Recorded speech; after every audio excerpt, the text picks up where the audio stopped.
नमस्कार। आइए साथ पर प्रकाश डालें।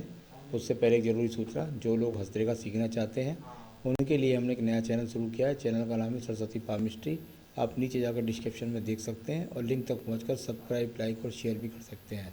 तो चलिए, सबसे पहले मैं कनिष्ठा उंगली के बारे में बात कर लूँ। कनिष्ठा उंगली ज्ञान की उंगली, कनिष्ठा उंगली सभ्यता की उंगली, कनिष्ठा उंगली भाषा शैली की उंगली और पहुंच गई है सूर्य के पहले पद तक। यानी कि आपको ईश्वर ने वो गुण दिया है कि आप अपनी भाषा के अनुसार, आप अपने ज्ञान के अनुसार व्यापार करें, चाहे नौकरी करें, कुछ भी करें, उसको अपने जीवन में इतना ज़रूर चला सकते हैं कि अपना जीवन यापन सही तरीके से कर सकें। तो अच्छी खासी बुद्धि की उंगली आपके पास, अच्छी खासी याददाश्त आपके पास।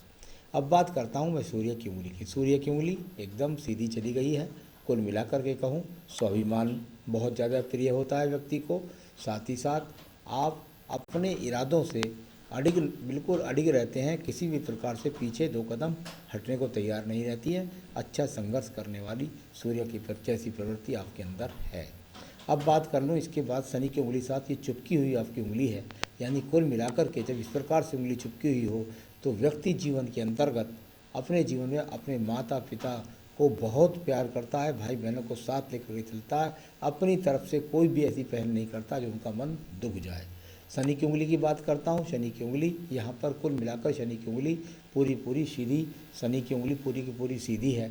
और जब इस प्रकार की सीधी उंगली होती है तो यहाँ शनि की ढैया, शनि की साढ़े साथी की ज़्यादा परेशानी नहीं आती है। व्यक्ति के पास धन के साधन भी निर्मल रूप से लगातार बने रहते हैं। बृहस्पति की उंगली बिल्कुल किसी भी प्रकार की कोई काट छाट नहीं। ईश्वर के प्रति भक्ति, सामान्य रूप से सही रूप से काम करना, किसी के गलत धन पर या गलत प्रकार से धन एकत्रित करने का किसी भी तरह का कोई भी आप प्रयास भी नहीं करते हैं, तो अपने आप में उन्नति कारक जो उंगली होनी चाहिए वो आपके पास मौजूद है। बुध पर्वत की बात कर लेता हूँ। सम पर्वत है, कुछ हल्का सा उठा हुआ लगता है।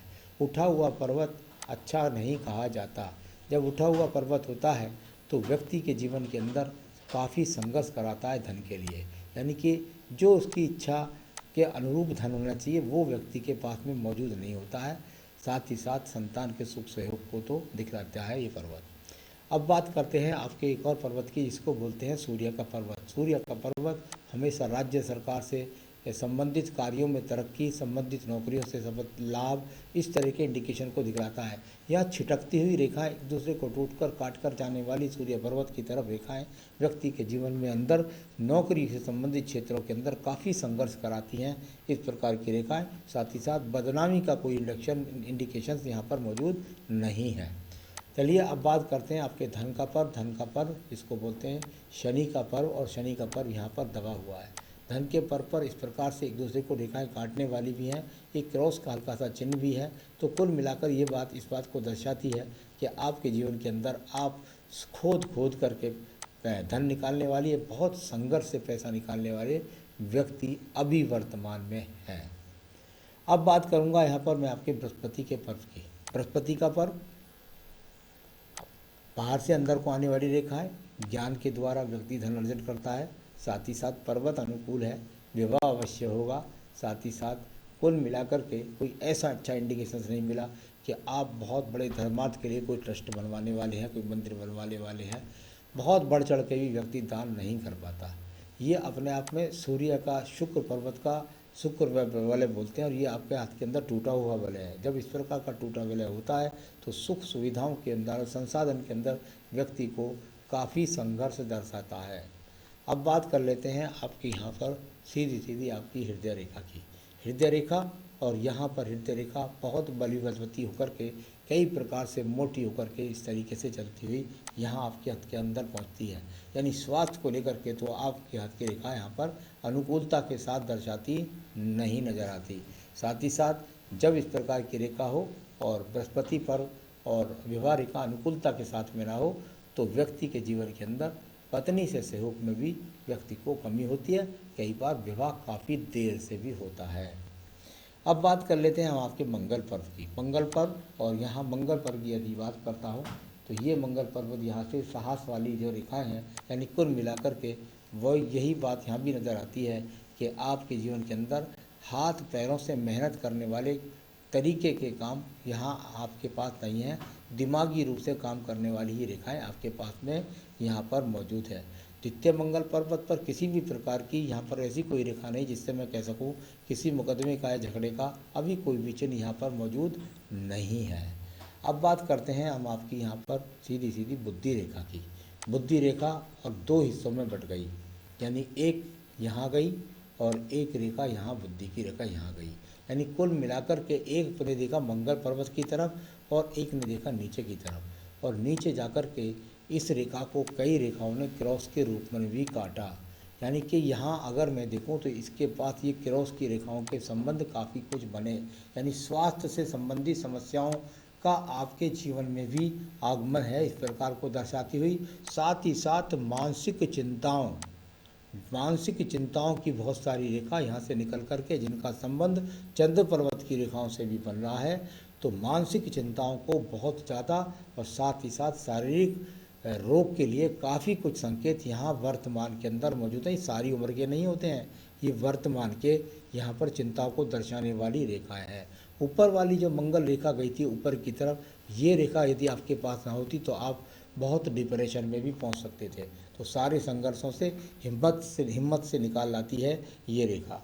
तो कुल मिलाकर के नीचे चंद्र पर्वत को देखता हूँ तो चंद्र पर्वत पर ये रेखा यहाँ जा कर के फिर इनका संबंध कहीं ना कहीं केतु पर्वत के साथ में बन रहा है, यानी कि यहाँ टेंशन को दर्शाती हुई ये रेखाएँ यहाँ इस प्रकार की रेखा दर्शाती हुई ज़्यादा है।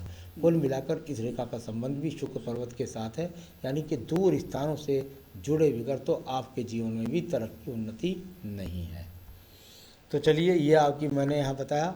अब मैं बात करता हूँ आपकी सीधे सीधी भाग्य रेखा की। भाग्य रेखा और चंद्र पर्वत से निकल करके दूर स्थानों से संबंध बन करके निकलने वाली ये रेखा यहाँ आपके जीवन के अंदर है, यानी कुल मिलाकर कहें तो आपके जीवन के अंदर इस समय आपकी 30 साल की एज है।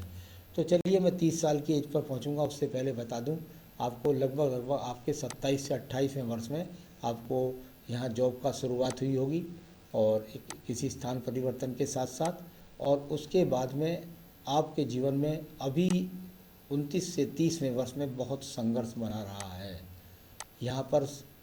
यहाँ पर लगातार देखें तो यहाँ 32वें वर्ष में संघर्ष, 35वें वर्ष में संघर्ष, 36वें वर्ष में संघर्ष, यानी कि संघर्ष यदि आप देखें तो अच्छी रूप से अनुकूलता के साथ आपके जीवन की जो बेहतरीन शुरुआत होनी है वो होनी है जाकर के 37वें वर्ष के बाद। फिर ये ब्रैकेट्स यहाँ बनने शुरू होंगे और फिर आपके जीवन के अंदर अच्छी खासी तरक्की आप लेकर के चलेंगे, यानी कुल मिलाकर के अच्छा उदय जो आपका है वो 37 के बाद है। 37वें वर्ष के बाद में आपका पास अच्छा खासा इंडिकेशंस यहाँ पर अगर दिखलाने वाला दिख रहा है तो उसको यहाँ स्वास्तिक का सचिन ये मौजूद दिखाई पड़ता है। तो यहाँ ब्रैकेट्स हैं ये, यानी कि इसके बाद में आपका बहुत अच्छा अनुकूलता से चलने वाला काम है। परंतु ये एक्स के चिन्ह जब व्यक्ति के हाथ के अंदर होते हैं तो दूसरे विवाह की संभावनाएं भी व्यक्ति के जीवन में हो जाती हैं। एक तलाक हो जाए, दूसरा विवाह तक की संभावनाएं, या ज़्यादा देर से विवाह हो जाए, इस प्रकार की संभावनाओं को दर्शाने वाले ये एक्स के चिन्ह हैं। तो चलिए आपने पूछा शादी कब, सबसे पहला सवाल है आपका कि शादी कब। तो चलिए मैं शादी के बारे में बता देता हूँ। आपके जीवन में शादी आपको 35 वर्ष के बाद तक जरूर कर लीजिएगा, वरना उसके बाद में फिर आपकी शादी नहीं होगी। भी 30 वर्ष तक है, अभी मुझे लगता है लगभग 32वें वर्ष के यानी 2 वर्ष और आपके जीवन में संघर्ष होंगे, उसके बाद आपके विवाह की शुरुआत होगी। पत्नी के साथ बहुत ज़्यादा ध्यानपूर्वक संबंध बना करके आपको चलना होगा, वरना वैचारिक मेद के चलते आपको तलाक तक की स्थिति का सामना भी करना पड़ सकता है। कब अच्छा पैसा आएगा, मैंने बताया आपको अच्छा पैसे की जो शुरुआत होगी वो आपके जीवन में जो शुरू होगी वो लगभग 37 से 38वें वर्ष में। प्रॉपर्टी मकान गाड़ी की तो चिंता ना करें। प्रॉपर्टी मकान गाड़ी तो आपके जीवन में जब आपका ये 38वां वर्ष शुरू हो जाएगा वहीं से आपके बाद में आप कई प्रॉपर्टी अपने जीवन के अंदर खरीद सकेंगे। इस प्रकार के स्रोत बहुत अच्छी तरीके से यहाँ आपके आते हैं। एक मौका मिलेगा आपको इस 38 से 39वें वर्ष में मकान बनाने का, इसके बाद एक मौका मिलेगा आपको अपने जीवन में मकान बनाने का, वो लगभग आपके पास होगा 44 से 45वें वर्ष में, फिर 44 से 45वें वर्ष में आपको मकान बनाने का मौका मिलेगा। तो यहाँ इस प्रकार आपके पास ये गाड़ियों को, ये मकान के ये ब्रैकेट्स जो हैं बहुत शुभ माने जाते हैं, ये आपको जीवन में बहुत कुछ अच्छा कर देंगे। तो यहाँ अभी इस प्रकार से मैंने आपके बारे में बताया। सबसे आपके बारे में भी, हेल्थ के बारे में बता रहा था मैं, हेल्थ आपकी यहाँ पर ठीक नहीं है वर्तमान के हिसाब से। तो ये आपका हो गया। अब बात कर लेते हैं हम आपके सीधे सीधे शुक्र पर्व के बारे में। शुक्र पर्व, और यहाँ शुक्र पर्वत देखें तो बिल्कुल उत्तम स्थिति के साथ मौजूद है। कुल मिलाकर के ऐसा नहीं लगता कि आपके जीवन में कोई बहुत ज़्यादा नीरसता है, कोई बहुत ज़्यादा जीवन में किसी प्रकार के साधनों की कमी है। तो साधन आपके पास ठीक ठाक यहाँ पर मौजूद हैं। संतान रेखाएं भी आपके हाथ के अंदर बिल्कुल स्पष्ट रूप से 2 संतान रेखाएं भी हैं। तो संतान बिल्कुल आपको निश्चित रूप से सहयोगात्मक रूप में मिली हुई है। साथ ही साथ आपकी आयु रेखा जो है वो भी अभी हाथ के अंदर 74 वर्ष की बनी हुई है। ये अंदर मंगल रेखा भी मौजूद है जो आपके जीवन में 25 से लेकर के और 45-47 तक आपका सहयोग करेगी। तो कुल मिलाकर सारी रेखाओं के बारे में, पर्वों के बारे में, चिन्हों के बारे में मैंने आपको बताया। आपके बारे में यदि मैं हूँ तो थोड़ा सा मानसिक चिंता, मानसिक डिप्रेशन, उस बारे में पहले फर्स्ट नंबर पर, और थोड़ा सा रोग। तो मानसिक डिप्रेशन के सबसे ज़्यादा संकेत आपके हाथ के अंदर मुझे मिले। अब क्या करें आप, जो मानसिक चिंताओं से उतरें और जल्दी से आपका विवाह भी हो और आप अपने जीवन में। अब देखिए, आपने जो पहन रखा है, आपने अपनी सिरदर्दी अपने हाथ में खुद दे रखी है। सवाल ये है, पन्ना पहनने की आपको ज़रूरत नहीं, क्योंकि आपका टावर ऑलरेडी मजबूत है। पहन रखा है तो अनुकूल है, बुरा नहीं है। दूसरी बात, आप पन्ना और मूंगा को यदि एक साथ करेंगे तो देखिए, इसे ऐसा समझिए, जब ये दोनों पावर या दोनों रतन आपस में आसपास होते हैं तो ऐसे समझिए जैसे गर्म पानी पर ठंडा पानी गिरे तो क्या हो, छन्न छन्न छन्न, यानी दिमाग में टेंशन। आपने रोग उत्पन्न खुद कर रखे हैं, और सबका बाप जो ले रखा है आपने रोग उत्पन्न करने के लिए, वो ले रखा है आपने इसके बराबर में गोमेद। तो पहले ही गर्म और ठंडा पानी चल रहा है और उसके अंदर यदि जहर और डाल दे तो फिर तो बिल्कुल जहर ही जहर हो गया। आपने कुल मिलाकर सिर्फ आपको पन्ना और पुखराज रतन बनते हैं आपके, तो यहाँ पन्ना और फायर ओपल बनते हैं आपके। तो फायर ओपल मैंने इस उंगली के अंदर, और पन्ना आपने पहन रखा। ये दोनों रतन बिल्कुल निकाल दीजिए। जितनी जल्दी आप निकालेंगे उतनी जल्दी रोगों से भी मुक्ति मिलेगी और टेंशन से भी मुक्ति मिलेगी। तो इसको ये करें और उन्नति भी मिलेगी, विवाह संपन्न भी होगा। तो कुल मिलाकर के आपको ये सब तो रतन के बारे में बताया। अब मैं बताने वाला हूँ आप क्या करें अपने जीवन के अंदर, जो आप तरक्की के रथ पर नित्य प्रति चढ़ जाएं। कुछ नहीं करना, आपको श्री सूक्तम का पाठ आपको नित्य करना है।